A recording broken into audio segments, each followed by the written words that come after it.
but brought together under the Spirit of God. और एक बार फिर से आप सभी को प्रभु यीशु मसीह के नाम में अभिवादन के साथ साथ बड़े आनंद की बात है कि यद्यपि हम हजारों किलोमीटर दूर होने के बावजूद फिर भी प्रभु ने हमें एक साथ उसके आत्मा में इकट्ठा किया है, इसलिए प्रभु के नाम की महिमा हो। Last week we looked at the beginning of John chapter 17 and a summary of what the word glory means and the instruction that God gives in displaying his glory through the work of the Lord Jesus Christ. और हम लोगों ने पिछले हफ्ते में प्रभु के वचन से यूहन्ना उसका 17 अध्याय से इस बात को सीखा था कि उसका परिचय के रूप में और उस शब्द का कि उसकी महिमा शब्द का अर्थ क्या होता है विस्तार रूप से हम लोगों ने सीखा था यूहन्ना उसका 17 अध्याय के परिचय के रूप में।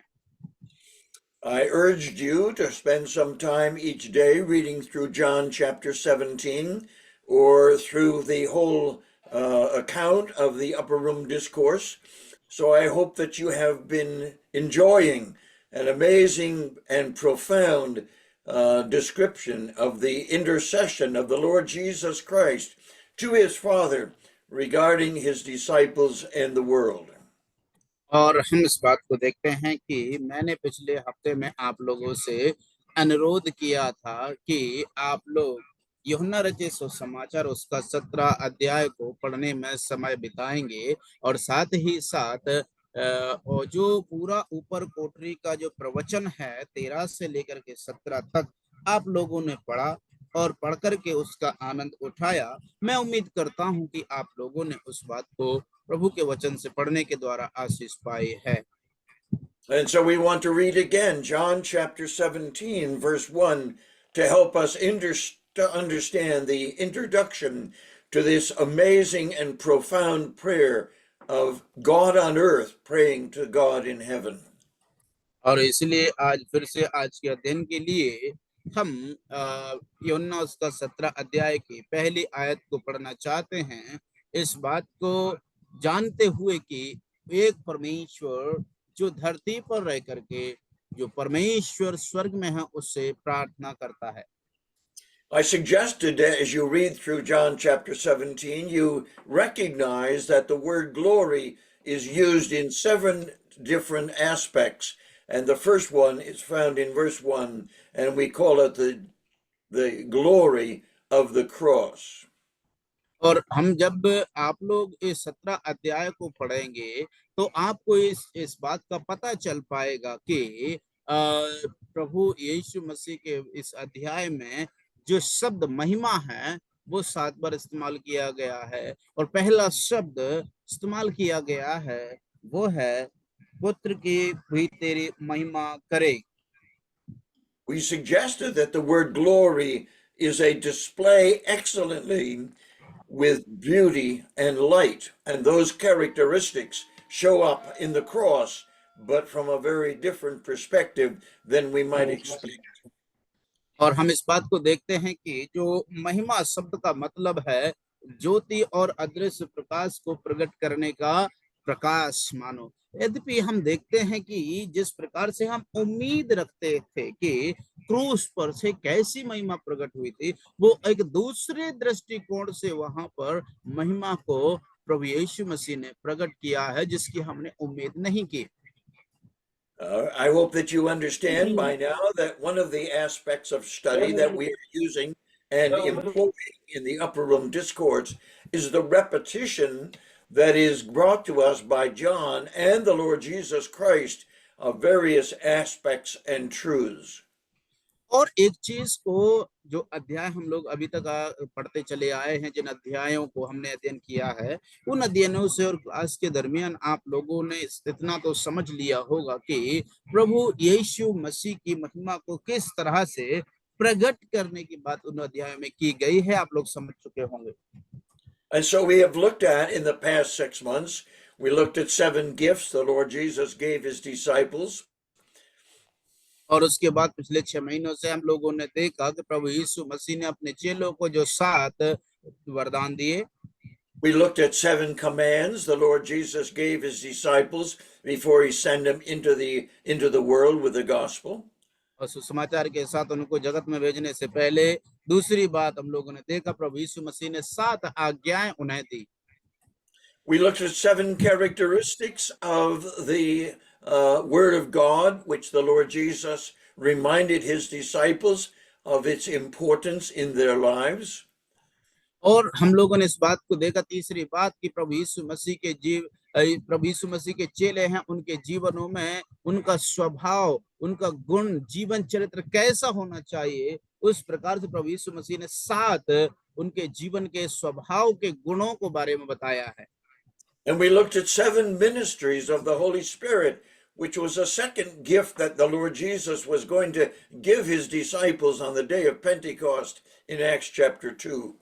और प्रेरितों काम की पुस्तक को 2 अध्याय में जो पवित्र आत्मा के देने के बाद पूरी हुई है, हम देखते हैं कि तीसरी बात जो प्रभु यीशु मसीह ने अपने शिष्यों को पवित्र आत्मा का दान दिया है, जो प्रमुख दानों में से दूसरा दान है। And so now we entered into John chapter 17, and there are several collections of 7 issues, particularly of the word glory, that is used by the Lord Jesus Christ in his prayer to his Father. और इसलिए जब हम विशेष रूप से जब 17 अध्याय में आते हैं, तो वहां पर ये जो शब्द इस्तेमाल किया गया है, महिमा, ये शब्द इस्तेमाल किया प्रभु यीशु मसीह ने अपनी प्रार्थना के दरमियान अपने पिता से जो स्वर्ग में है, पुत्र जो धरती पर उसे प्रार्थना कर रहा है, उस महिमा को प्रकट करने के लिए। And so last evening, Thursday evening, we looked at the 7 characteristics or properties of glory to help us understand what it is that we're looking at in this profound aspect of the revelation of God's nature and character. और इसलिए हम लोग जो है पिछले हफ्ते से प्रभु यीशु मसीह के गुणों और उनके स्वभाव को प्रकटीकरण के लिए जो अद्भुत प्रकटीकरण है, प्रकाशन है, जो प्रभु यीशु मसीह के द्वारा प्रकट होने वाला है, इसको हम लोगों ने पिछले हफ्ते में भी उस शब्द का विस्तार रूप से व्याख्या करने का कर उसको सीखने का प्रयास किया। The first property of glory that we looked at is that glory is basically invisible. और जो महिमा जिसकी बात हम लोगों ने चर्चा की थी पिछले हफ्ते में, वो है कि उसकी महिमा एक अदृश्य रूप से होती है और वो किसी को प्रकट रूप में दिखती नहीं है। And if you look at it throughout the Old Testament as well as the New, you will find that glory as an aspect of the nature and character of God is invisible to our capacities of sight, hearing, and taste. और इसलिए मेरे प्यारो, चाहे आप नए नियम को पढ़े या पुराने नियम को पढ़ें, उस नए नियम पुराने नियम के दृष्टिकोण से हम देखें तो जो महिमा शब्द का मतलब है, वो एक प्रकाशीकरण है जो अदृश्य रहता है, जिसको हमारे दिनचर्या से, शारीरिक जीवन से, जैसे सुनना है, देखना है या चखना है इत्यादि रूप से उसका पता नहीं लगाया जाता। इन तरह दृष्टिकोण से वो अदृश्य है, वो महिमा जिसको हम लोग इसकी चर्चा कर रहे हैं। And so we determined that the 7 characteristics of glory found in the prayer of the Lord Jesus begins with a reference to the cross. As we read verse 1, these words spake Jesus and lifted up his eyes to heaven and said, Father, the hour is come. Glorify your Son, that your Son also may glorify you. और जिस प्रकार से मेरे प्रियो हम लोग यहाँ पर पढ़ते हैं कि जो शब्द यहाँ पर लिखा हुआ है कि प्रभु यीशु मसीह उस समय में पहुंच चुके हैं और उस घड़ी के चर्चा प्रभु यीशु मसीह ने उनसे कही कि हे पिता, वो घड़ी आ चुकी है कि पुत्र अपने पुत्र की महिमा कर, कि पुत्र भी तेरी महिमा करे। The Lord Jesus in John chapter 12 reminds us of the same thing, where he says in verse 23, Jesus answered them saying, the hour is come that the Son of Man should be glorified. और इसी बात को हम लोग यूहन्ना के द्वारा देखते हैं कि वो 12 अध्याय उसके 23वीं आयत में भी वही बात को दोहराता है, जहां पर लिखा हुआ प्रभु यीशु मसीह ने कहा, इस पर यीशु ने उनसे कहा, वह समय आ गया है कि मनुष्य के पुत्र की महिमा हो। And the disciples, in response to that question, that statement, may have expected that the next event in their lives and in the life of the Lord Jesus Christ was going to be another display of light and beauty that would strike their amazement and surprise at the Lord Jesus Christ manifesting forth his glory. और इसलिए हम लोग देखते हैं कि जब प्रभु यीशु मसीह अपनी उस महिमा को उसके शरीर के द्वारा जब पिता उसके अंदर रह करके प्रकट करेगा, तो जो उसके पास रहने वाले देखने वाले हैं उनकी आंखें चकाचौंध हो जाएंगी और वो आश्चर्य करने लगेंगे कि वो अद्भुत ज्योति जो अदृश्य रूप में थी अभी वो प्रकट हो गई है। We noted last week that most of us would go to the Mount of Transfiguration in Matthew chapter 7 and Mark and Luke chapter 9, and we would say this is a display of the glory of God in the person of the Lord Jesus Christ. और हम लोग देखते हैं कि हम में से अधिकतर लोग जो है प्रभु यीशु मसीह के रूपांतरण के उस पहाड़ की ओर जाते हैं जहां पर उस पहाड़ पर प्रभु यीशु मसीह का रूपांतरण हुआ है। मत्ती मरकुस और लूका में इसके 9 अध्यायों में हम लोग उस रूपांतरण को देखते हैं जब प्रभु यीशु मसीह का रूपांतरण हुआ तो जिनके कपड़े जो है चमकने लगे थे। And the record of the scripture tells us that the Lord Jesus Christ on the Mount of Transfiguration revealed his glory to his disciples in a way that they had never seen it before. और हम लोग देखते हैं उस पहाड़ पर प्रभु यीशु मसीह का जब रूपांतरण हुआ तो प्रभु यीशु मसीह ने उस प्रकार से उस महिमा को प्रकट किया है जिस महिमा को उन्होंने उनके जीवन भर में पहले कभी नहीं देखा था और ना ही उसका अनुभव था। And the 7 properties of glory that we described last week were certainly manifested on the Mount of Transfiguration as the Lord Jesus Christ's face shone as the sun and his clothes was as white as a laundryman could make them. और इसलिए हम इस प्रकार से देखते हैं उस रूपांतरण के पहाड़ पर हम लोग देखते हैं कि प्रभु यीशु मसीह का जब रूपांतरण हुआ तो वहां पर हम देखते हैं उनका चेहरा जो है सूर्य के तेज से भी अधिक चमकने लगा और उनके जो कपड़े थे वो भी जो है इस प्रकार से श्वेत हो गए जिसको कोई भी जो धोबी है या धोने वाला है इतना नहीं चमका सकता। But the Lord Jesus Christ in John chapter 12 says the hour is come that the Son of Man should be glorified. और लेकिन हम जब यहाँ 17 अध्याय में आते तब प्रभु यीशु मसीह इस बात को कहते हैं कि वो घड़ी आ पहुंची है कि परमेश्वर का जो पुत्र है यीशु मसीह जो है उसकी महिमा को करे। And in John chapter 17, a similar statement is made by the Lord Jesus Christ as he opens his prayer and says, the hour is come to glorify your Son. और इसलिए जिस प्रकार से हम लोग देखते हैं कि प्रभु यीशु मसीह का जो जब हम 17 अध्याय में आते हैं तो वो प्रभु यीशु मसीह क्या कहते हैं, यीशु ने ये बातें कही और अपनी आंखें आकाश की ओर उठाकर कहा, हे पिता वह घड़ी आ पहुंची है, अपने पुत्र की महिमा कर कि पुत्र भी तेरी महिमा करे। Before we look at this hour of glory that the Lord Jesus spoke about, let us briefly contrast the Mount of Transfiguration and that display of glory and the cross and the display of glory there. और इसलिए हम लोग जो आज के अध्ययन में हम लोग इस बात को जो है तुलना करके तुलनात्मक अध्ययन को करने वाले हैं। आज इस 17 अध्याय पहली आयत में जो वाक्य इस्तेमाल किया गया उसकी महिमा कर उस शब्द से और जो प्रभु यीशु मसीह की महिमा प्रकट हुई थी वो कहां पर, रूपांतरण जो पहाड़ पर जब उनका रूपांतरण हुआ था उस महिमा से ये जो 17 अध्याय पहली आयत में लिखा हुआ उस महिमा से तुलनात्मक रीति से अध्ययन करने वाले हैं। And so the disciples there, Peter, James, and John, with Moses and Elijah and the Lord Jesus Christ, the display of glory was so intense that the cloud had to cover them and protect them from the intolerable display of the glory of the Lord Jesus Christ through his body and clothes. और इसलिए हम लोग इस बात को देखते हैं कि जब प्रभु यीशु मसीह वहां पर उनका जब रूपांतरण हुआ और उनका जो शरीर इस प्रकार से चमकने लगा, इतना इस तरह से चमकने लगा कि जो मूसा और एलिया भी उन्हें अपने आप को बादलों में छिपाना पड़ा क्योंकि वो जो उनकी महिमा की जो चमक थी वो असहनीय थी, वो सहन नहीं कर पा रहे। इसलिए हम देखते हैं कि बादल ने उन्हें, काले बादल ने उन्हें घेर लिया जिससे कि उसकी जो महिमा थी वो जो सहन नहीं कर पा रहे थे उसको वो देख पाए। But the glory of the cross was at 3 hours of darkness when this darkness was over all the land from the 6th hour to the 9th hour.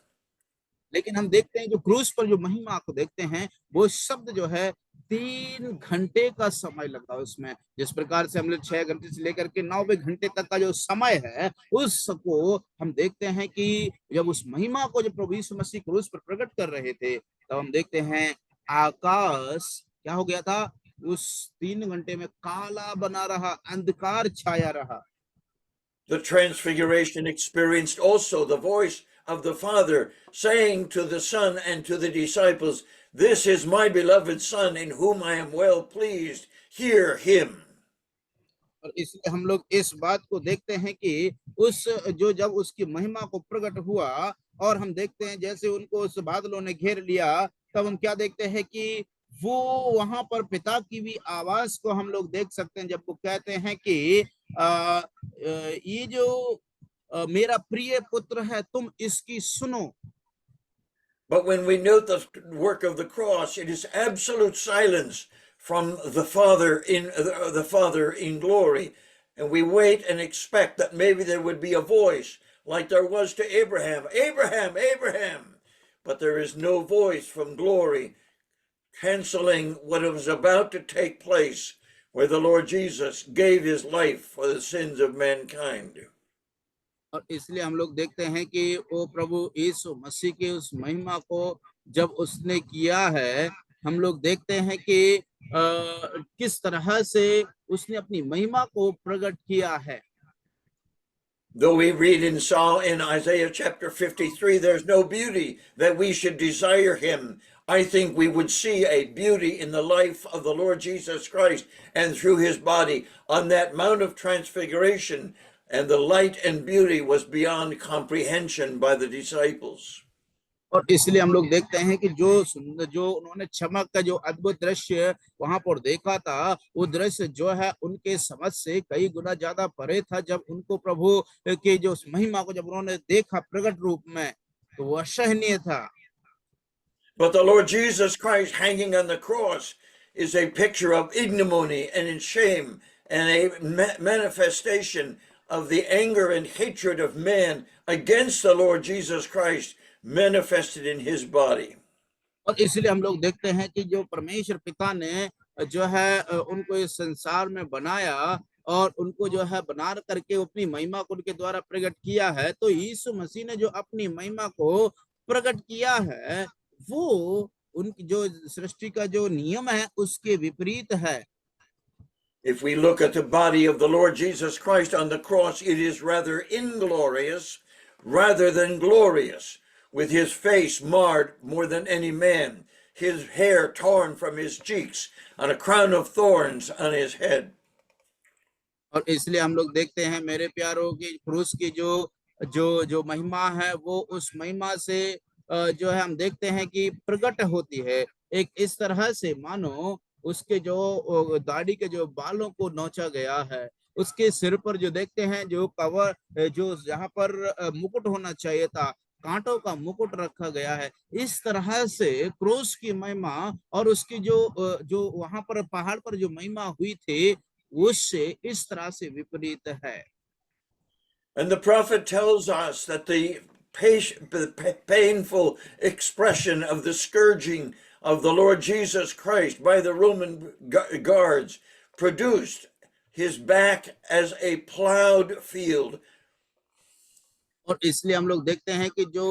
आप सोच करके देखिए कि जो रोमी साम्राज्य के जो सैनिक लोग थे, प्रभु यीशु मसीह का जो शरीर है, प्रभु यीशु मसीह का जो पीठ है, उन्होंने उन पर कोड़े मार मार के इस तरह से कर दिया, मानो कि उसके जो पीठ है वो एक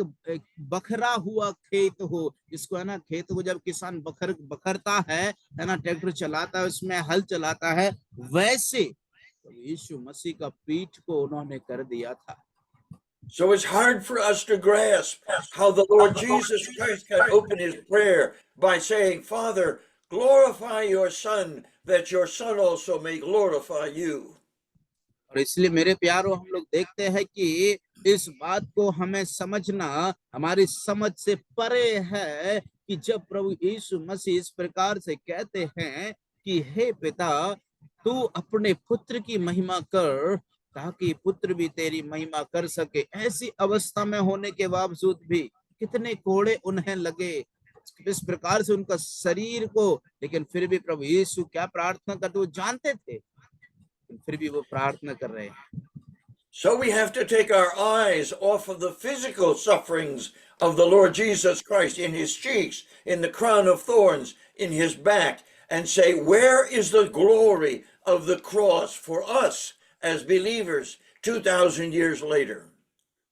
इसलिए मेरे प्रियो, हमें अपना जो शारीरिक महिमा को इस तरह से प्रकट किया है, उसका गालों पर थप्पड़ मारा गया, बालों को नोचा गया, सिर पर कांटों का मुकुट रखा गया और उसके पीठ में कोड़े लगाए गए जिनमें हुक होते हैं, जिनमें जो लगे रहते हैं वो मांस को खींच लाते, उसको एक तरफ रखते हुए हमें इस चीज को समझना है कि क्रूस की महिमा क्या है, कहां पर वो महिमा प्रकट हुई है, जो आज हम जो 2024 साल के बाद में जो विश्वासी लोग हैं, हमारे लिए कौन सी महिमा उसने प्रकट की है।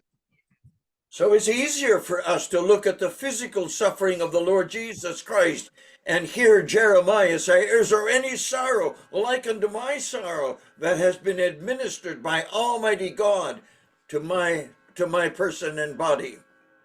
और इसलिए मेरे प्यारों, हम लोग देखते हैं कि वो जिस प्रकार से यिर्मयाह भी इस बात को कहता है कि इससे बड़ा कोई और भी दुख हो सकता है जिसको मैंने शारीरिक रूप से अनुभव किया हो, क्या इससे बड़ा कोई और दुख भी है।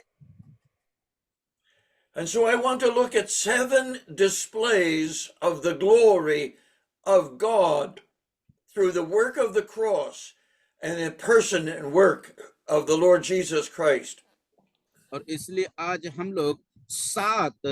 बातों को देखने वाले हैं, 7 बातों को सीखने वाले हैं जो क्रूस की महिमा के संबंध में, कि किस तरह से प्रभु यीशु मसीह ने क्रूस के द्वारा उस महिमा को प्रकट किया है। हम उन 7 बातों को आज उनके शारीरिक दुख से लेकर के क्रूस तक उस महिमा को प्रकट किया है, 7 बातों को देखने वाले हैं। We can all agree with one mind and one heart that the love of God was displayed at the cross as in no other aspect of God's ministry and character or history. The love of God is manifested at the cross. और इसलिए मेरे प्यारों, जिसकी पहली बात है वो है प्रेम। और मैं मानता हूं, मैं सोचता हूं कि हम में से, आप में से हर एक सब व्यक्ति मेरे साथ सहमत भी होंगे, क्योंकि हम देखते हैं कि पूरे इतिहास में, है ना, पुराना नियम हो चाहे नया नियम हो, परमेश्वर पिता का प्रेम जो है जिस तरह से क्रूस पर प्रकट हुआ है, वो उस प्रकार के प्रेम की महिमा को और हम कहीं पर भी इतिहास में किसी के द्वारा नहीं देखते हैं। You cannot look at the cross and say, look, there you can see the love of God. It is infinite. It is invisible. And to our minds, we glory in the love that God the Father had for us in the work of the cross. और इसलिए मेरे प्यारों, आप जो है सीधा क्रूस की ओर देख करके इस बात को आश्चर्य नहीं कर सकते, ना ही आपको वहां से उसकी महिमा को प्रकट होगी, वरन वो अदृश्य रूप से प्रभु ने हमें किया है। जब हम प्रभु यीशु मसीह को अनुग्रह पाते हैं और ग्रहण कर लेते, तब हमारे अंदर जब क्रूस की ओर देखते हैं, और क्रूस हमें इस बात को स्मरण दिलाता है कि परमेश्वर पिता ने हमसे प्रेम किया और उस महिमा को उस क्रूस पर उसने प्रकट किया है। And so as we understand and realize that the New Testament is filled with verses that remind us that the love of God is displayed primarily and almost exclusively in the work of the cross. और इसलिए मेरे प्यारों, आप मेरे साथ सहमत भी होंगे कि परमेश्वर का प्रेम उस क्रूस पर पूरी तरह से प्रकट हुआ है। और हम देखते हैं कि विशेष रूप से हम देखते हैं कि परमेश्वर का प्रेम हम सब मनुष्य जाति के लिए उसके प्रेम की महिमा के रूप में क्रूस पर प्रकट हुआ है, जिसे संसार जानता है, हम एक मन होकर के उसे ग्रहण करते हैं। The best known verse in the Bible tells us, for God so loved the world that he gave his only begotten Son. And that points to the cross where the Father gave the Son to the hands of God for punishment for our sin. और मेरे प्रियो, हम लोग इस बात को देखते हैं कि विशेष रूप से जब हम देखते हैं कि बाइबल के अंदर सर्वाधिक जानने वाले लोग हैं, और वो वचन है जो सबसे अधिक लोग जिसको जानते हैं, वो है यूहन्ना 3:16, जहां पर प्रभु का वचन लिखता है कि परमेश्वर ने जगत से ऐसा प्रेम रखा उस क्रूस पर से अपनी उस महिमा को पुत्र के द्वारा प्रकट किया, ताकि कोई भी नाश ना हो। And the Lord Jesus Christ in the upper room discourse tells us so profoundly, herein is love, not that we love, or greater love hath no man than this, that a man lay down his life for his friends. और मेरे प्यारे, इसलिए हम इस बात को देखते हैं परमेश्वर के प्रेम के बारे में, जहां पर प्रभु यीशु मसीह ने कहा भी है कि इससे बड़ा और प्रेम कुछ नहीं हो सकता कि एक व्यक्ति अपने दूसरे दोस्त के लिए, मित्र के लिए कोई अपने प्राण को तो दे। And First John tells us, herein is love, not that we love God, but that he loved us and gave himself for us. और इसलिए हम लोग देखते हैं यहाँ पर कि प्रभु यीशु मसीह ने इस प्रकार से वचन में लिखा हुआ है कि ये तो ऐसा नहीं है कि हमने पहले उससे प्रेम किया है, वरन उसने हमसे प्रेम किया और उसने अपने आप को हमारे लिए दे दिया। And Galatians chapter 2 and verse 20 reminds us, he loved me and gave himself for me. और गलातियों का 2 का जब हम 20 पढ़ते हैं, तो वहां पर लिखा हुआ कि वो उसने मेरे लिए और हमारे लिए अपने आप को दे दिया, और ताकि मुझसे उसने प्रेम किया, इसलिए उसने अपने आप को दे दिया। And so over and over again, the Lord Jesus Christ, his writers, the Apostle Paul, the Apostle John, reminds us that the greatest demonstration of love by God for us is the death of the Lord Jesus Christ on the cross. और इसलिए मेरे प्यारों, हम लोग सर्वाधिक रूप से देखते हैं कि सर्वोत्तम जो महिमा का प्रकटीकरण है प्रेम के लिए कारण, हम देखते हैं कि प्रभु यीशु मसीह को उस क्रूस पर चढ़ करके उसने इस बात को प्रमाणित करके प्रकट किया है। And so profound was that event that God pulled the shades on the work of the cross so that man could not view during those 3 hours the suffering and death of the Lord Jesus Christ for the sins of mankind. और इसलिए मेरे प्यारों, हम लोग देखते हैं कि वो कितना अद्भुत नजारा था जब प्रभु यीशु मसीह उस क्रूस पर टंगे हुए थे, और परमेश्वर ने उस 3 घंटों में इतना अधिक अंधकार कर दिया था कि प्रभु यीशु मसीह को ऊपर जो पाप का बोझ लदा हुआ था, उसकी जो दुख को, कष्ट को, पीड़ा को कोई और मनुष्य ना देखने पाए। हम देखते हैं 3 घंटों तक उस जगह में अंधकार छाया रहा। So it is by faith, through the eyes of our understanding, that we view the cross Lord's Day by Lord's Day with the Lord's people and realize it is beyond us to comprehend with our eyes, with our ears, all that took place in manifesting the love of God for us on the cross. और इसलिए मेरे प्यारों, हम लोग देखते हैं कि वो परमेश्वर पिता को, प्रभु यीशु मसीह को उस क्रूस पर लटके हुए देख करके इस बात का जो हम लोगों ने अनुग्रह को पाया है, उस प्रेम को हम लोगों ने देखा है, हम लोग अनुभव किया है, उस प्रेम को जो है महिमा को हम लोगों ने इस क्रूस पर प्रकट रूप में, यद्यपि हमने देखा तो नहीं है, लेकिन हम आत्मिक रूप से विश्वास करने के द्वारा उसको महसूस कर सकते हैं, क्योंकि प्रेम की जो महिमा इस मसीह ने क्रूस पर प्रकट की है वो अदृश्य है, ये शारीरिक आंखें उसे देख नहीं सकती। In 1 Peter chapter 1 and verse 8, we are reminded by Peter himself that says to us, और पहला पत्रस 1:8 जब हम पढ़ते हैं, तो वहां पर हम देखते हैं कि प्रेरित ने इस प्रकार से हमें स्मरण दिलाया। And he says, whom having not seen you love, in whom though you see him not, yet believing you rejoice with joy unspeakable and full of glory. Yes. और यहाँ पर हम लोग 8 अध्याय में पहला पत्रस 1:8 में लिखा हुआ है, उससे तुम बिना देखे प्रेम रखते हो, और अब तो उस पर बिन देखे भी विश्वास करके ऐसे आनंदित और मगन होते हो जो वर्णन से बाहर और महिमा से भरा हुआ है। आमीन। In this verse, Peter brings together under the guidance of the Spirit of God the amazing fullness of glory and the manifestation of that love by the work of the cross. और इसलिए हम लोग देखते हैं कि प्रेरित पतरस बात को स्मरण दिलाता है कि प्रभु यीशु मसीह के उस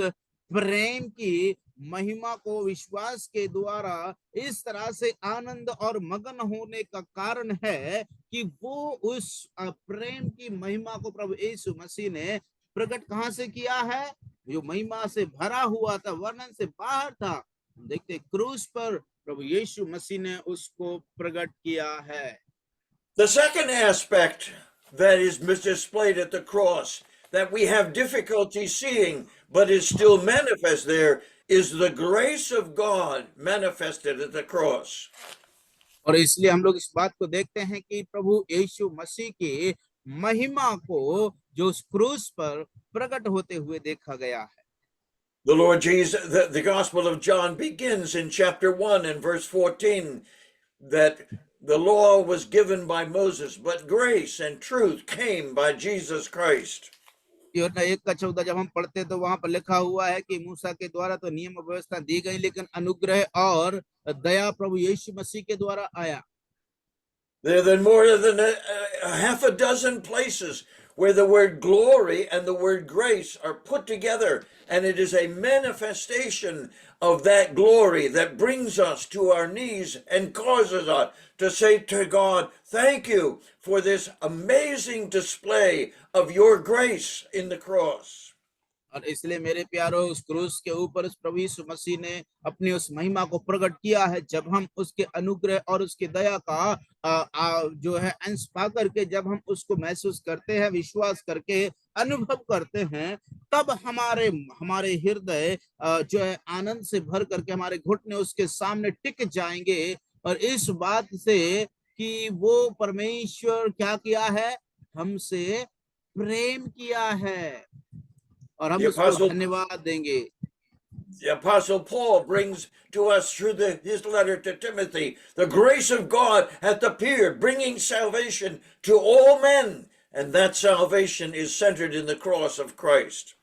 और इसलिए मेरे प्यारो, हम लोग देखते हैं कि प्रभु यीशु मसीह की महिमा जो है केंद्र बिंदु है, वह स्वयं प्रभु यीशु मसीह का जीवन। इसलिए हम जो विश्वास करते हैं, हमारे विश्वास का केंद्र है प्रभु यीशु मसीह और क्रूस पर लटका हुआ मसीह, जहां से उस महिमा को प्रकट किया है। We see in Hebrews chapter 2 and verse 9, we see Jesus, who is made a little lower than the angels for the suffering of death, crowned with glory and honor, that he by the grace of God should taste death for every man. तो इसलिए जिस प्रकार से हम लोग इब्रानियों की पत्री 2 अध्याय उसकी 9वीं आयत में पढ़ते, जहां पर लिखा हुआ है कि हम यीशु को जो स्वर्गदूतों से कुछ ही कम किया गया था, मृत्यु का दुख उठाने के कारण महिमा और आदर का मुकुट पहने हुए देखते हैं, ताकि परमेश्वर अनुग्रह से वह हर एक मनुष्य के लिए मृत्यु का स्वाद चखे। Even in the Old Testament, we find in Psalm 84:11, the Lord will give grace and glory. No good thing will he withhold from those that walk uprightly. और इसलिए मेरे प्यारो, हम लोग इस बात को देखते हैं, प्रभु के वचन में लिखा है कि ऐसा कोई भी नहीं है जो जानबूझ करके सच्चाई के मार्ग में जो है जानबूझ करके नहीं चलना चाहता हो। All of the aspects of grace were displayed when the Lord Jesus Christ, in the darkness of those hours, suffered the penalty of our sin by dying on the cross.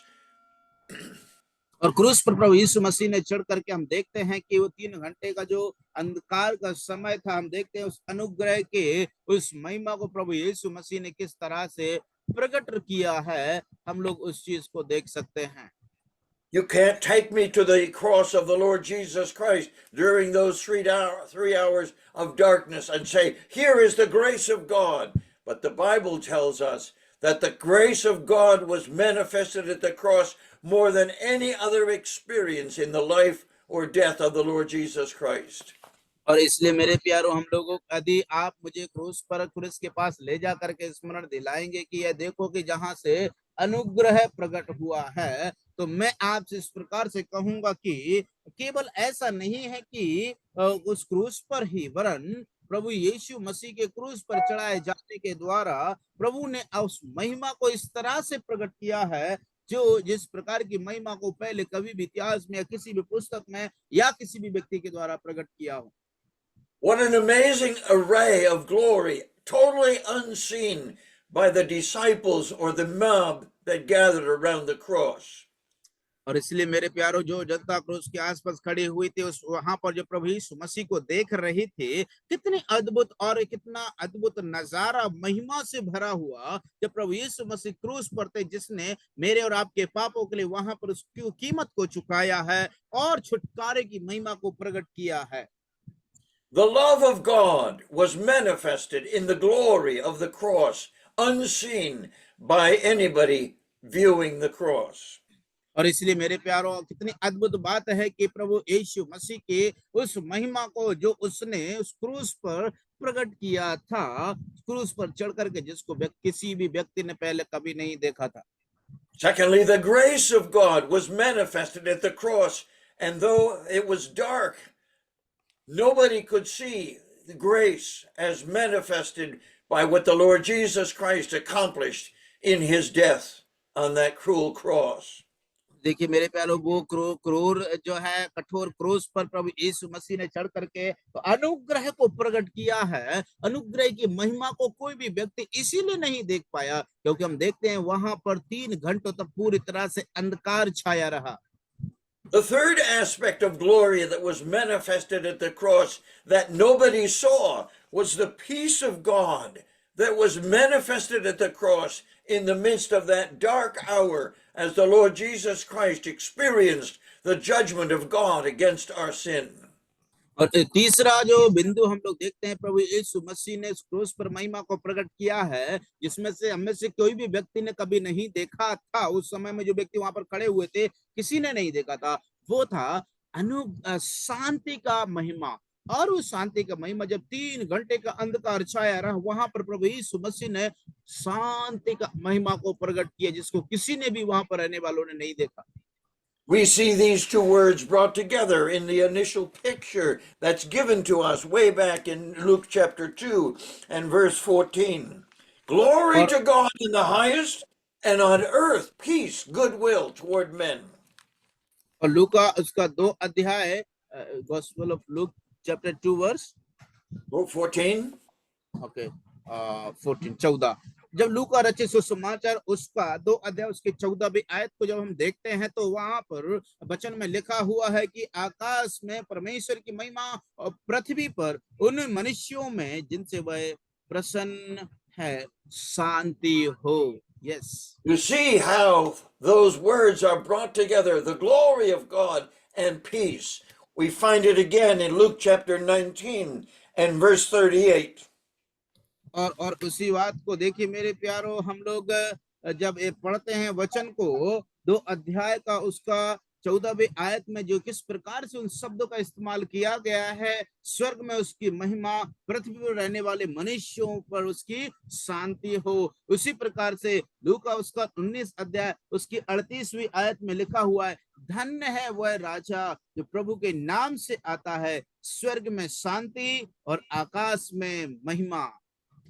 And the angels announce it at the birth of the Lord Jesus. But then in his triumphal entry in verse 38, we are reminded that the blessed is he the king that cometh in the name of the Lord, peace in heaven and glory in the highest. देखिए मेरे प्यारो, वो स्वर्गदूतों ने जो है प्रभु यीशु मसीह के जन्म के समय में उस बात को बताता है, स्वर्ग में महिमा और मनुष्यों के बीच में शांति हो। लेकिन जब हम यहाँ पर देखते हैं, जब प्रभु यीशु मसीह ने उस यरूशलेम में जो है राजा के समान विजय प्रवेश किया है, तब दूत यहाँ पर क्या कहते हैं, धन्य है वह राजा जो प्रभु के नाम से आता है, स्वर्ग में शांति और आकाश में महिमा हो। The triumphal entry of the Lord Jesus Christ to the nation of Israel in Jerusalem was the greatest presentation publicly of the Messiah to Israel, and it brings together again peace on earth and glory in the highest. और इसलिए मेरे प्यारो, जो प्रभु यीशु मसीह जो उस क्रूस पर चढ़े हुए थे, उनके द्वारा हम लोग देखते हैं कि स्वर्ग में शांति एक बार फिर से और आकाश में उसकी महिमा को प्रकट होते हुए देखा गया है। And the next thing that's displayed at the cross is the mercy of God. और अगली बात जो हम लोग देखते हैं, चौथी बात है जो उसकी महिमा की ओर, वो है mercy. Is that brother? Fourth one is Mercy, the mercy of God manifested in yes. the cross. और क्रूस पर प्रभु यीशु मसीह ने अपनी दया को प्रकट किया है। And in Romans chapter 9 and verse 23, we are reminded of these things brought together again, the glory of God in the mercy that was manifested at the cross. और रोमियो के पत्री में एक बार फिर से जब हम आते तो वहां पर लिखा हुआ है कि पुत्र के द्वारा प्रभु यीशु मसीह की दया को हम पर प्रकट किया गया है। Paul says in Romans chapter 9 and verse 28, and that he might make known the riches of his glory on the vessels of mercy, which he had afore prepared unto glory. और इस प्रकार से जब हम रोमियो 9:22 में पढ़ते हैं कि परमेश्वर ने अपना क्रोध दिखाने और अपनी सामर्थ प्रकट करने की इच्छा से क्रोध के वर्तनों की जो विनाश के लिए तैयार किए गए थे, बड़े धीरज से सही। Over and over again, we are reminded in the scriptures that the mercy of God is manifested not only through the cross, but because it is the character and nature of God himself. और इसे एक बार हम फिर से इस यहाँ पर स्मरण दिलाया गया है, याद दिलाया गया है कि ऐसा नहीं है केवल और केवल कि परमेश्वर का जो है दया को ही करता है, दया प्रकट करता है, वरन ये दयालु जो स्वभाव है वो परमेश्वर का एक गुण है। We are reminded earlier in the book of Romans that God is merciful, and the mercifulness of the Lord is manifested in his love for us. और हमने रोमियो का पत्र हमने स्मरण दिलाया कि परमेश्वर दयालु है, और वो दयालु परमेश्वर जो है किस प्रकार से प्रकट हुआ है, उस क्रूस पर चढ़ के प्रभु यीशु मसीह के द्वारा उसको प्रकट किया है कि परमेश्वर प्रेमी है। Psalm 103, I think it says that the mercy of God is as high as the heaven is above the earth. So great is his mercy toward us. और इसलिए जिस प्रकार से हम लोग भजन संहिता उसका 103 का 10 जब हम पढ़ते हैं तो वहां पर इसी बात के विषय में लिखा गया है कि उसकी जैसे आकाश पृथ्वी के ऊपर ऊंचा है, वैसे ही उसकी करुणा उसके डरवैयों के ऊपर प्रबल होती है। Psalms 103 verse 11. Thank you. And so we're reminded again of these amazing characteristics of the nature of God were perfectly manifested at the cross, but God the Father drew the curtains and nobody could look and see at these invisible manifestations of the properties of glory in the cross of Jesus Christ our Lord. और इसलिए मेरे प्यारो, इस प्रकार की इस महिमा जो अदृश्य रूप से प्रकट थी, जो मनुष्यों के ऊपर परमेश्वर अपनी करुणा को प्रकट करते हैं, अपनी दया को प्रकट करते हैं, उसको प्रभु यीशु के क्रूस पर चढ़ने से पहले कभी भी किसी व्यक्ति ने अनुभव करके प्रकट रूप में नहीं देखा था। लेकिन परमेश्वर जो दयालु है, उसको प्रभु यीशु मसीह जब क्रूस पर चढ़े, सब मनुष्यों के सामने परमेश्वर की दया प्रकट हुई। Let us list them again. There is first of all the love of God and the grace of God and the peace of God and the mercy of God, all revealed in the darkness of the cross. और इसलिए चार बातों के बारे हम फिर से स्मरण दिलाते हैं। वो चार बातें प्रभु यीशु मसीह ने क्रूस पर प्रकट की हैं। पहले है प्रेम, परमेश्वर का प्रेम प्रकट है, परमेश्वर के अनुग्रह प्रकट है, परमेश्वर का दया प्रकट है, परमेश्वर का शांति प्रकट है, जो उस क्रूस पर प्रभु यीशु मसीह 3 घंटे तक रहे जहां पर अंधकार रहा। And again we see this amazing manifestation of the mercy of God, and that brings us to the next one, and that is the justice of God.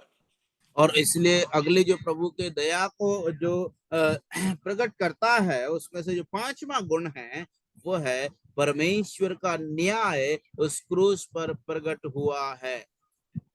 We are reminded by Peter in 1 Peter chapter 2 and chapter 3 and verse 18. For Christ also hath once suffered for sin, the just for the unjust, that he might bring us to God, being put to death in the flesh, but quickened by the Spirit. और इसलिए जिस प्रकार से पहला पत्रस 3 अध्याय उसकी 18वीं आयत में हमें इस पर से स्मरण दिलाया गया है, इस वो वहां पर लिखता हुआ है, पत्रस कहते हैं कि इसीलिए कि मसीह ने भी अर्थात अधर्मियों के लिए धर्मी ने पापों के कारण एक बार दुख उठाया ताकि हमें परमेश्वर के पास पहुंचाए। वह शरीर के भाव से तो मारा गया पर आत्मा के भाव से जिलाया गया। Paul uses this same word to help us understand the doctrine of salvation in Romans chapter 3 and verse 26. और उसी प्रकार का दृष्टांत और सिद्धांत पर प्रेरित पौलुस भी हम लोग देखते हैं कि वो इसी शब्द को इस्तेमाल करते हैं, उसी बात को इस्तेमाल करते हैं रोमियो उसका 3 अध्याय उसकी 26वीं आयत में, कि जो डॉक्ट्रिन ऑफ साल्वेशन उद्धार का जो सिद्धांत है उसके विषय में यहाँ पर रोमियो 3 का 26 में लिखा हुआ है। Again, the Lord Jesus Christ reminds us at the cross through the Apostle Paul to declare, I say, at this time his righteousness, that he might be just and the justifier of those who believe in Jesus.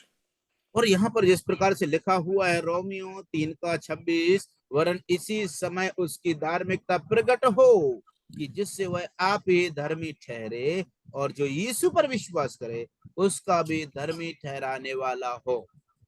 How amazing it is for words that were very familiar to us to turn to the cross again and again and realize that though it was totally dark for those 3 hours and God was pouring out his anger and wrath against our sin on the Lord Jesus Christ, the scriptures remind us that this is a glorious display of the love of God, the grace of God, the peace of God, the mercy of God, and the justice of God. और इसलिए मेरे प्यारों, उस क्रूस पर प्रभु यीशु मसीह ने जिस प्रकार से इन 5 बातों को प्रकट किया है, ये बड़ी ही अद्भुत बात है। जहां पर जिस प्रकार से रोमियो उसका 3 अध्याय 26वीं आयत में जब हम पढ़ते हैं, जहां पर लिखा हुआ है कि धार्मिक पर और अधर्मी पर दोनों पर प्रभु का धार्मिकता प्रकट हुआ है यीशु मसीह के द्वारा, तो हम देखते हैं जिस प्रकार से क्रूस पर उसने प्रकट किया, परमेश्वर का प्रेम उसने प्रकट किया, अनुग्रह उसने प्रकट किया, दया उसने प्रकट किया, शांति उसने प्रकट की, और 5वीं बात जिसको हम लोग देख रहे हैं कि परमेश्वर का न्याय उसने प्रकट किया है जो अधर्मियों को धर्मी ठहराने वाला ठहरे। We will come back at the end of this study and look at the meaning of these 7 words so that we can comprehend the display of the glory of God in these 7 ways in just a few minutes. और कुछ ही minute में जो हमारे पास बचे हुए हैं उनमें हम लोग इस बात को एक बार फिर से दोहराएंगे और अंत में हम इस बात को आप पहचान पाएंगे कि जो 7 शब्द इस्तेमाल किए गए हैं उसकी महिमा को प्रकटीकरण के विषय में आप उनका मूल अर्थ समझ पाएंगे। And so as we review these experiences the Lord Jesus Christ went through, it is our mind that staggers at taking in the Lord Jesus saying at the beginning of this prayer, Father, the hour is come, glorify your Son, that your Son also may glorify the Father. और इसलिए मेरे प्यारो, जब 17 अध्याय में 17 अध्याय उसकी पहली आयत में जब हम आते हैं, जहां पर प्रभु यीशु मसीह इस प्रकार से निवेदन करते हुए हम लोग देखते हैं, वो कहते हैं कि हे पिता, वह घड़ी आ पहुंची है, अपने पुत्र की महिमा कर कि पुत्र भी तेरी महिमा करे। The 6th aspect of glory that is displayed at the cross is the righteousness of God, and we find that in Philippians chapter 1 and verse 11. और जो 6वीं बात हम लोग एक अध्याय जो 6वीं बात है जो प्रभु यीशु मसीह ने उस क्रूस पर प्रकट की है, वो 6वीं बात हम लोग देखते हैं कि वो है प्रभु यीशु मसीह की धार्मिकता, और हमारी धार्मिकता को उसने प्रकट किया है, जिसको हम फिलिपियों के पत्र 1 अध्याय उसकी 11वीं आयत में पढ़ते हैं, जहां पर लिखा है, और उस धार्मिकता के फल से जो यीशु मसीह के द्वारा होते हैं भरपूर होते जाओ, जिससे परमेश्वर की महिमा की स्तुति होती रहे।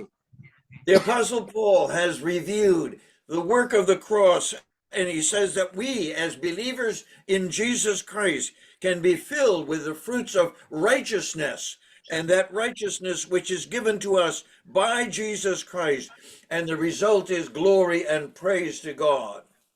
और इसलिए मेरे प्यारों हम लोग देखते हैं कि प्रेरित पौलुस भी जो है इस बात के द्वारा उसे पवित्र आत्मा के द्वारा स्मरण दिलाता है, आत्मा से अगुवाई करता है और वो कहता है कि और उस धार्मिकता के फल से जो यीशु मसीह के द्वारा होते हैं भरपूर होते जाओ, और जो भी उसके द्वारा भरपूर होते जाते उसका परिणाम क्या निकलेगा, जिससे परमेश्वर की महिमा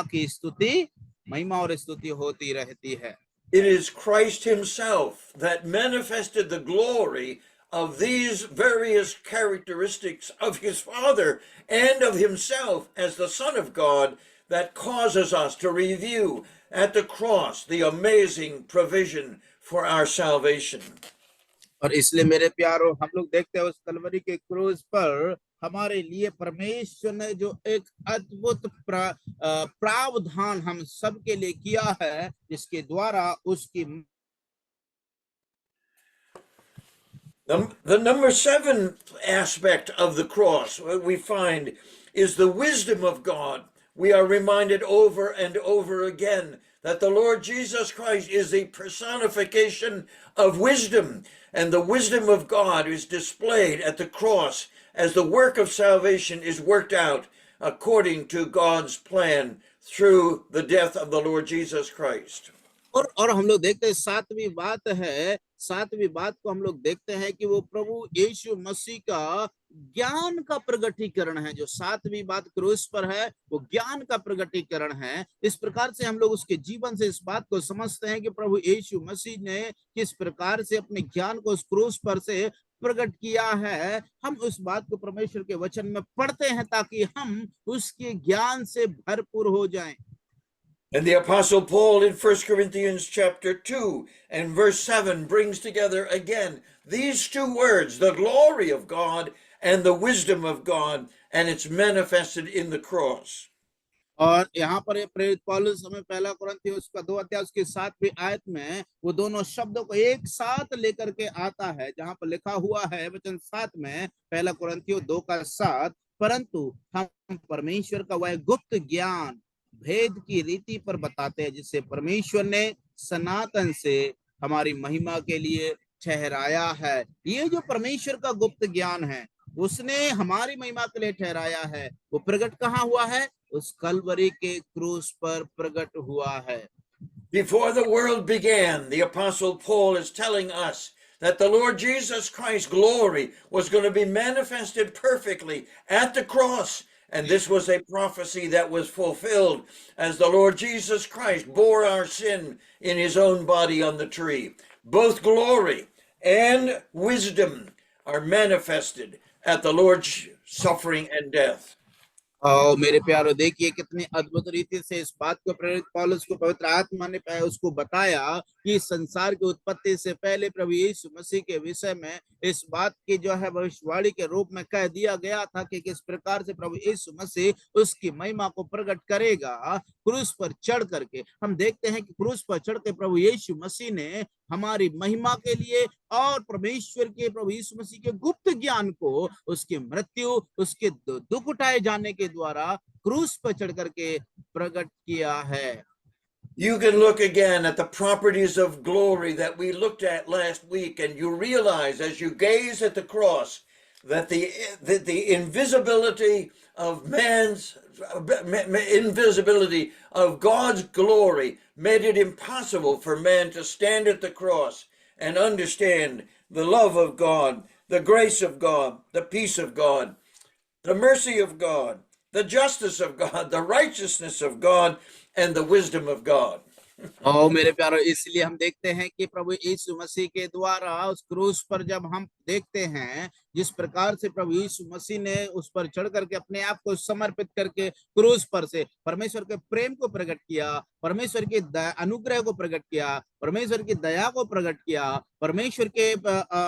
शांति को प्रकट किया है, परमेश्वर के गुप्त ज्ञान को प्रकट किया है और परमेश्वर की गुप्त ज्ञान के साथ साथ धार्मिकता को प्रकट किया है। और आखिरी में हम लोग देखते हैं कि परमेश्वर के उस अनुग्रह को प्रकट करते हैं। So, what do these amazing words mean to us in light of the cross? और इसलिए मेरे प्यारो, क्रूस की प्रकाश में इन शब्दों का मतलब क्या होता है? The best description of love, of course, is 1 Corinthians chapter 13. And as you read that together in light of the cross, you see the fulfillment of that amazing exposition of the glory of love seen as the Lord Jesus Christ dies for the sins of the world. और मेरे प्यारो, प्रेम का जो प्रकाशन है हम लोग देखते हैं किस प्रकार से क्रूस के द्वारा प्रकट हुआ है। जब पहला कुरिन्थियों उसका 13 अध्याय को पढ़ेंगे क्रूस के प्रकाशन में, क्रूस के नजरिए से, तब आपको समझ में आएगा कि किस प्रकार से परमेश्वर ने उस बात को प्रकट किया है।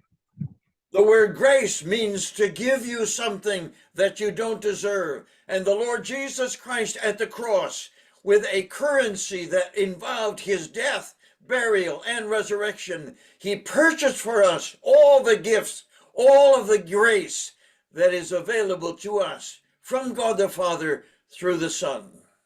और हम लोग देखते हैं मेरे प्यारों को, प्रभु यीशु मसीह के द्वारा, उसकी मृत्यु और उसके पुनरुत्थान के द्वारा, उसने हमें उसके लहू के द्वारा हमें खरीद लिया गया है, ताकि जो अनुग्रह है, उस अनुग्रह के जिसके हम योग्य नहीं थे, लायक नहीं थे, लेकिन उसने हम पर किया है, हमें बचाया उसके क्रूस पर मारे जाने के द्वारा।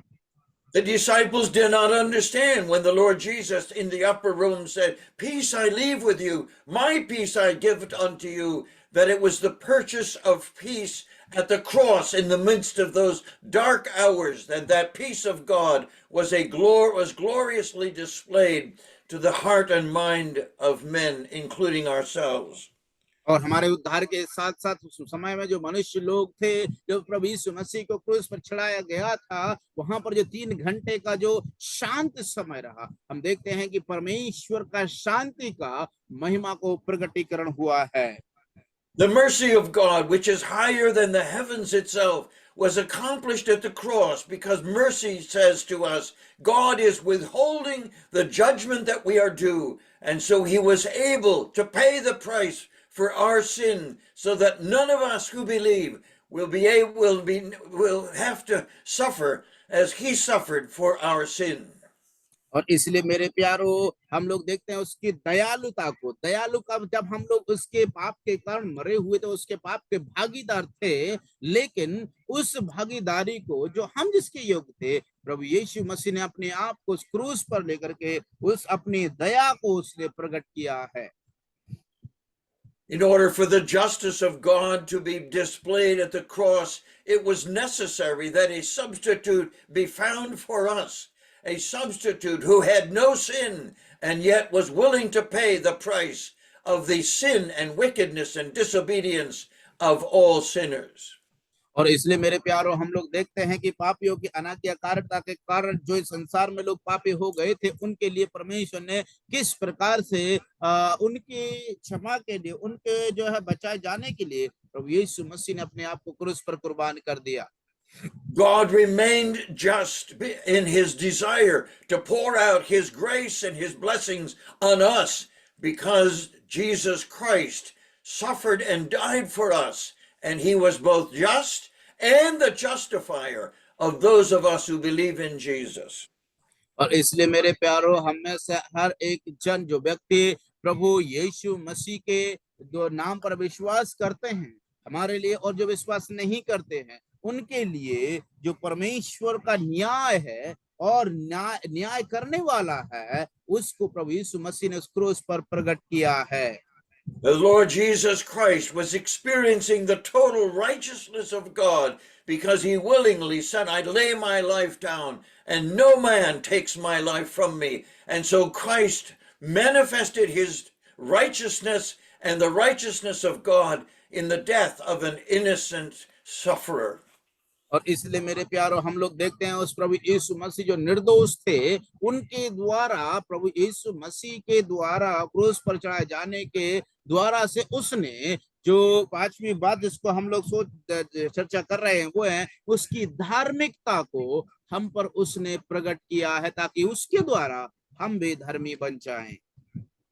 The Apostle Paul puts in 1 Corinthians 1:30 that Jesus Christ is made unto us wisdom, righteousness, sanctification, and redemption. And the wisdom of God is displayed and is categorized and expounded and explained to us throughout the New Testament, where the Lord Jesus Christ worked out a plan before the foundation of the world that his only Son, the Lord Jesus Christ, the perfect Lamb of God, would give himself and give his life for the sins of mankind. और इसलिए मेरे प्यारों, हम लोग पहला कुरिन्थियों उसका 1 अध्याय उसकी 30वीं आयत में पढ़ते हैं, जहां पर साफ साफ रीति से प्रेरित पौलुस ने लिखा है, परंतु उसी की ओर से तुम मसीह यीशु में हो, जो परमेश्वर की ओर से हमारे लिए ज्ञान ठहरा, अर्थात धार्मिकता और पवित्रता और छुटकारा.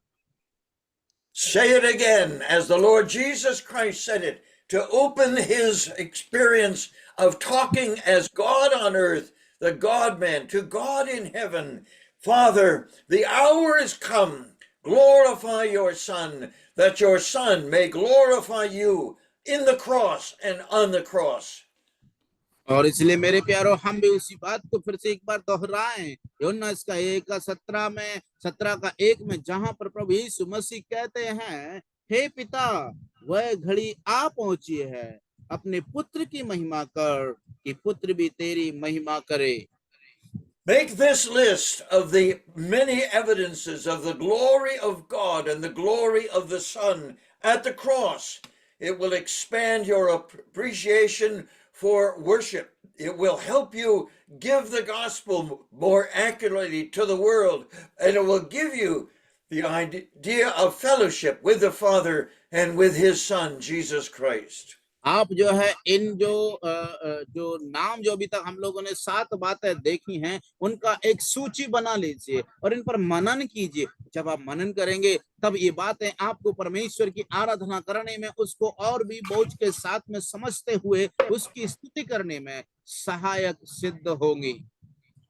Dwell deeply on these thoughts. Fill your mind with these ideas. Soak your soul in these truths. Marinate your mind in all that took place in those 3 dark hours when the glory of God was displayed as it has never been displayed before. और इसलिए मेरे प्रिय भाइयों बहनों, आप लोगों से अनुरोध करना चाहता हूं, आप अपने आप को जो है इन बातों में डुबा दीजिए, अपनी आत्मा को इसमें डुबा लीजिए, अपने मन को इसमें लगा लीजिए, अपने अपने अपने आत्मा को, अपने प्राण को, अपने जीवन को इसमें अपने आप को संक्षिप्त में कर दीजिए, ताकि वो 3 घंटे का जो समय उस क्रूस पर प्रभु यीशु मसीह ने बिताया, जो अंधकार का समय था, जिसमें ये 7 बातें प्रकट रूप से प्रभु यीशु मसीह ने किया है, आप उसको भली बातें समझ पाएं, उसका स्वाद चख सकें. Let's pray. आइए हम धन्यवाद देंगे. We thank you, O Father, for the lips of the Apostle Paul, who said to us, "Oh, the depth of the riches, both of the wisdom and knowledge of God, how unsearchable are your judgments, your ways past finding out." और इसलिए प्यारे पिता, हम धन्यवाद करते हैं, प्रेरित पौलुस के द्वारा हमें वो बात स्मरण दिलाई गई, जहां पर वो शब्द इस्तेमाल किया गया है कि हे पिता, प्रभु, आपने अपने उस ज्ञान को और धार्मिकता को, पवित्रता और छुटकारे के लिए प्रभु यीशु मसीह के द्वारा क्रूस से प्रकट किया है. We offer you our thanks for the gift of your Son, the Lord Jesus Christ. And though the hours were darkened so that they could not see, you have opened our eyes that we might behold the glory of the Lord Jesus Christ in the work of the cross. इसलिए प्यारे प्रभु जी, प्रभु यीशु मसीह के जो कार्य के द्वारा जो उसने क्रूस पर किया है, उसके द्वारा हम धन्यवाद देना चाहते हैं पिता, कि आपने जो है अपने पुत्र के द्वारा उस महिमा को प्रकट किया है, जिसको हम कभी भी छुटकारे को, आपकी महिमा को देख नहीं सकते थे, लेकिन पिता आपने अपने पुत्र के द्वारा किया, इसलिए हम आपको धन्यवाद देना चाहते हैं. We give you our thanks, our humble thanks, in the name of Jesus Christ, our Lord. Amen. हम अपने प्रभु यीशु मसीह जो हमारे परमेश्वर पिता उद्धार करता प्रभु यीशु के नाम में परमेश्वर पिता आपको धन्यवाद चढ़ाते हैं। आमीन। आमीन आमीन।